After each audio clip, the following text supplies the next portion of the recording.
bagaimana cara mengatasi dan melepaskan orang yang terikat dengan kuasa kegelapan. Cara taktisnya. Perlu kita pahami Bapak Ibu, pelayanan pelepasan adalah pelayanan dilakukan untuk mengeluarkan roh jahat atau kuasa kegelapan dengan memakai perintah dari Tuhan, juga harus memakai kuasa penuh total dari Tuhan. Sebab hanya dalam Yesus Kristus orang yang terlibat baptisme dapat dilepaskan dari kuasa gelap. Yohanes pasal 16 ayat 33 berkata, semuanya itu kukatakan kepadamu supaya kamu beroleh damai sejahtera dalam aku. Dalam dunia kamu menderita penganiayaan, tetapi kuatkan hatimu. Aku telah mengalahkan dunia. Saya garis bawahi, Tuhan Yesus katakan, aku telah mengalahkan dunia. Artinya apa? Kematian dan kebangkitan Kristus bermakna berarti kuasa iblis sudah dihancurkan dan dipatahkan oleh Yesus. Maka waktu kita memakai kuasa dan nama Yesus dalam mengusir setan dari orang yang kerasukan, kuasa Yesus yang sama pasti melepaskan dan menyembuhkan orang yang kerasukan. Bahkan di dalam 2 Korintus 3:17, sebab Tuhan adalah roh, dan di mana adalah roh Allah, di situ ada kemerdekaan.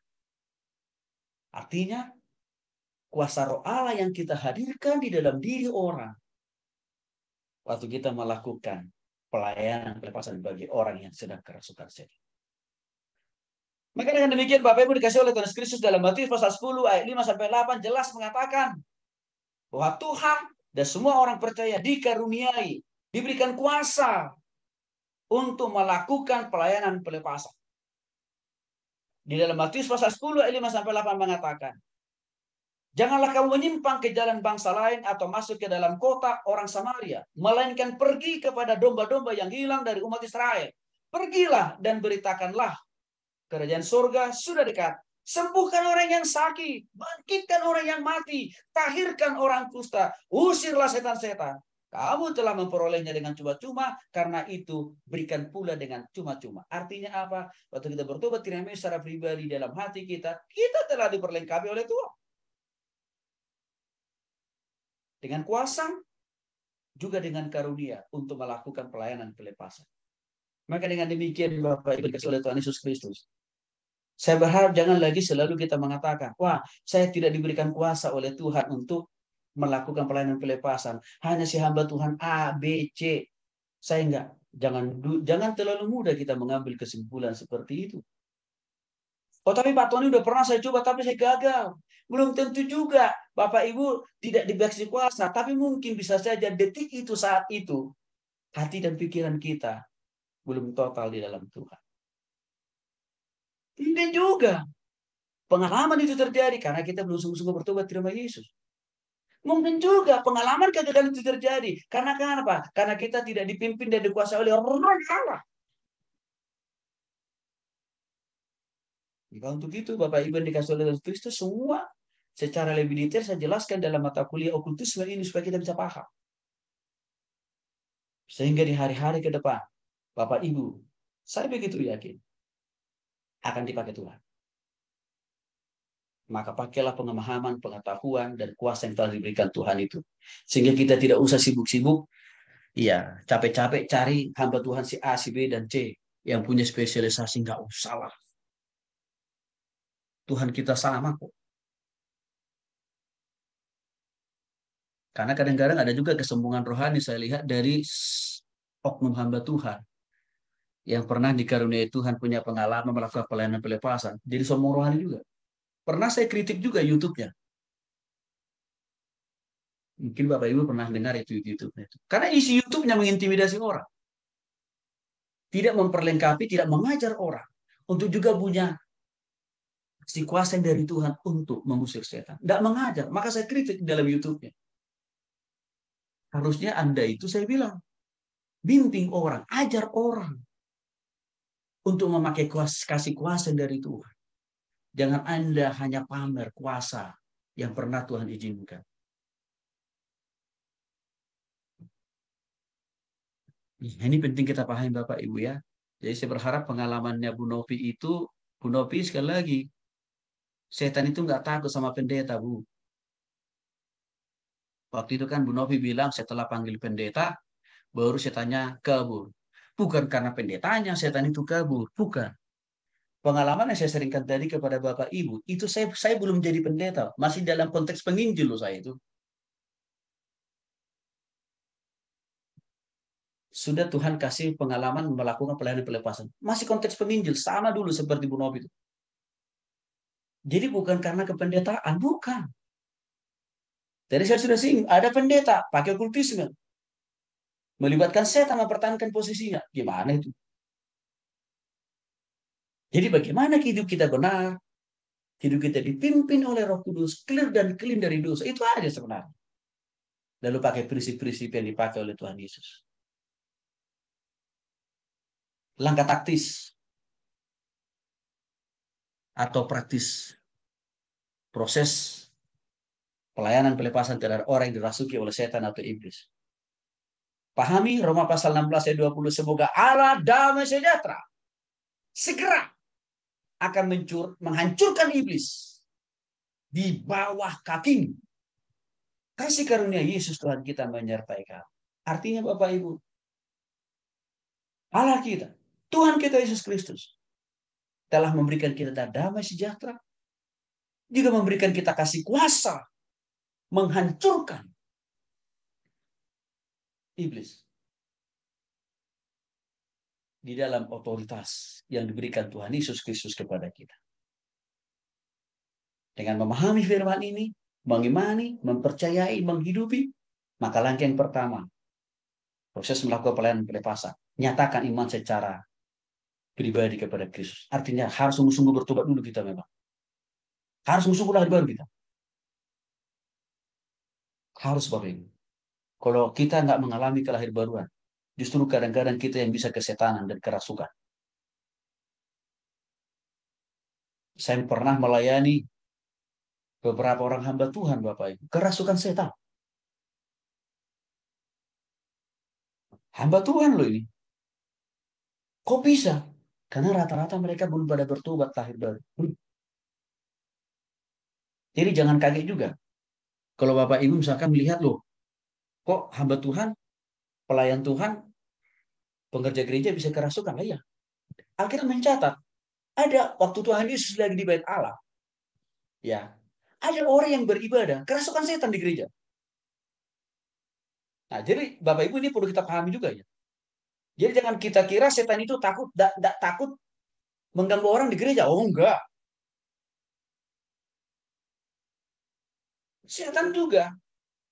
Ya, setan datang menghampiri orang-orang yang belum bertobat, walaupun orang itu dalam posisi ya melayani Tuhan di gereja, dikuasai itu. Itu Alkitab mencatat itu loh. Waktu Tuhan Yesus di bait Allah. Di mana tiba-tiba waktu Tuhan Yesus berkhotbah dan mengajar, ada seorang anak muda kerasukan setan. Dengan berkata, "Hei, Yesus anak Allah." Nah, coba itu. Setan itu dia tahu isi anak Allah. Jadi jangan kita berpikir kalau sudah di gereja aman, damai, sejahtera, sentosa, nggak ada setan, siapa bilang? Kalau pemimpinnya belum bertobat lahir baru, jamaahnya belum bertobat lahir baru, pelayannya, penatuannya, majelisnya, pengerjanya, sintuannya belum lahir baru, setan di sana subur. Itulah yang mengakibatkan kenapa apa konflik di gereja tinggi, pertempuran, pertengkaran di gereja tinggi, Bapak Ibu, bahkan termasuk di kalangan hamba-hamba Tuhan. Kenapa? Karena belum lahir baru. Jadi kita harus lahir baru. Langkah yang kedua, rendahkan diri di hadapan Tuhan. Rendahkan hati di hadapan Tuhan artinya apa? Serahkan hati dan pikiran kita dipimpin, dikuasai oleh Roh Tuhan. Jangan coba-coba kita mengusir kuasa kita apa. Pakai kuat kuasa kita sendiri. Kita bisa diserang balik.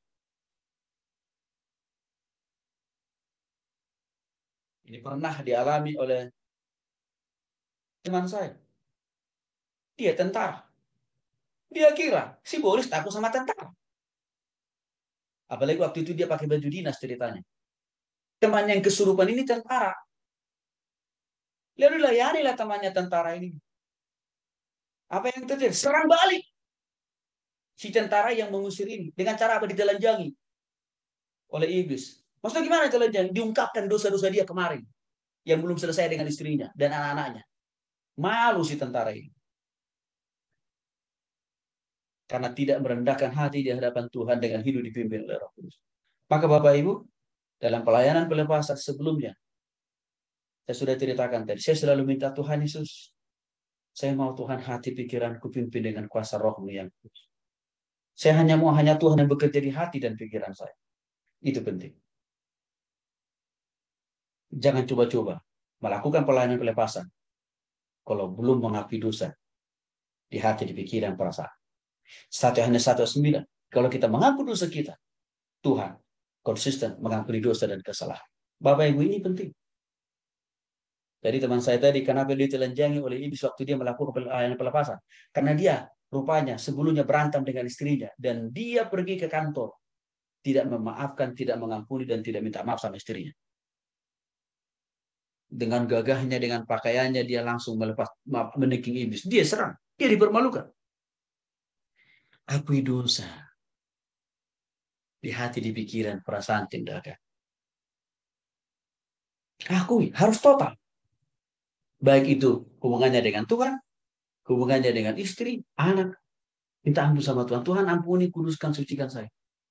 Bahkan Bapak Ibu, pernah saya katakan kepada Bapak Ibu, waktu saya melakukan pelayanan pelepasan kepada 20 orang. Satu orang saya layani, selesai. Sebelum saya melayani orang kedua, ketiga, keempat, selalu saya datang di hadapan Tuhan. Berdoa dalam Tuhan, ampuni saya Tuhan. Kuduskan hati dan pikiran saya itu. Para saya tidak menonjok orang, tidak maki-maki orang. Tapi kenapa saya perlu melakukan pengakuan dosa itu? Supaya iblis tidak bisa tiba-tiba menaikkan ego saya untuk membuat saya sombong. Ini kadang-kadang buat orang gagal dalam melakukan pelayanan pelepasan. Langkah berikutnya, ampuni semua orang. Bongkar, duka, lupakan kepahitan. Kalau kita masih menyimpan dendam, kemarahan, dan kepahitan, tidak akan mungkin Bapak Ibu dipakai oleh Tuhan. Sesakit apapun pernah kita disakiti orang. Lepaskan pengampunan. Biarkan tangan Tuhan yang menghukum orang itu. Nggak usah kita memakai tangan kita sendiri. Karena kalau kita memakai tangan kita sendiri, kita bisa masuk penjara. Hati dan pikiran tindakan kita harus clear mengampuni orang. Supaya dengan itu, roh Tuhan total berkarya di dalam diri kita. Putuskan hubungan dengan semua bentuk okultisme. Jangan coba-coba melakukan pelayanan pelepasan kalau kita masih menyimpan opo-opo, menyimpan jimat, masih seringkali pergi ke dukun. Entah itu hubungannya mencari jodoh, menaikkan posisi atau karir, mencari kekayaan, putuskan itu. Maka tadi Bapak Ibu, waktu saya sudah ambil keputusan bertobat kepada Yesus, langkah pertama yang saya ambil adalah saya buang jimat-jimat yang pernah dititipkan oleh orang tua saya. Kita masih ada keterikatan dengan okultisme. Bagaimana mungkin Tuhan berkenan memakai kita? Kita saja dalam keadaan tidak layak dan tidak berkenan di hadapan Tuhan, Bapak Ibu. Langkah berikutnya, persiapkan diri untuk dilepaskan dari semua kutuk yang menguasai hidup. Clear, total diri kita dari berbagai dosa, kutukan. Ya, contohnya begini. Seringkali kan mungkin dulu orang tua kita itu sering mengatakan kita itu bodoh-bodoh gitu ya. Nah itu kita harus lepaskan. Buang itu kata-kata buruk itu dari hati dan pikiran kita. Karena itu juga menjadi perpanjangan tangan iblis. Supaya kita bisa maksimal dipakai oleh itu. Langkah berikutnya, berpihak kepada Tuhan. Artinya total. Percaya kepada Tuhan. Yang sanggup memakai kita. Yang sanggup juga mendistribusikan kuasa daripada dia mengusir setan dalam diri orang kerasukan. Langkah berikutnya adalah usir si setan, si iblis itu dengan pakai kuasa dan nama Yesus. Jangan pakai nama kita, Bapak Ibu. Gak punya kuasa itu bagi iblis. Hanya kuasa dan nama Yesus yang paling ditakuti oleh si iblis, Bapak Ibu. Maka kita harus pakai kuasa itu. Nah, sebelum melakukan langkah-langkah di atas tadi, pertama, periksa diri hubungan pribadi dengan Tuhan, dengan pertobatan secara pribadi, persekutuan doa kita dengan Tuhan harus beres. Ya. Dan juga jangan lupa Bapak Ibu yang dikasihi oleh Tuhan Yesus Kristus, juga kita perlu memahami bahwa orang yang akan dilepaskan dari kuasa kegelapan atau kuasa okultisme atau kesurupan tadi juga harus mau ya untuk kita bimbing, untuk kita layani, ya, atau untuk kita lepaskan.